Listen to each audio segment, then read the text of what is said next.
Taoriana ny Andilamena dia nitsidika ny distrika ny Tsaratanàna ny kandida hirotsaka hovidiana ho filoham-pirenena laharana 12 Andriamatoa Hery Rajaonarimampianina. Nandritra ny feonany tamin'ireo mponina tany an-toerana no namoaboasany ireo fiananasana.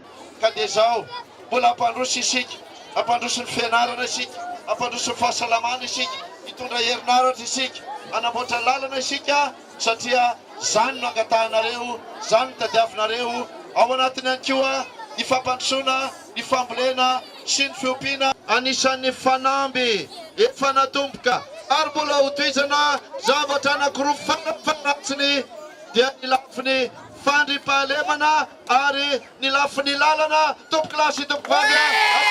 Taorianan'izany no nanolora ny motocross misy 13 ho an'ireo commune aty amin'ity distrika ity.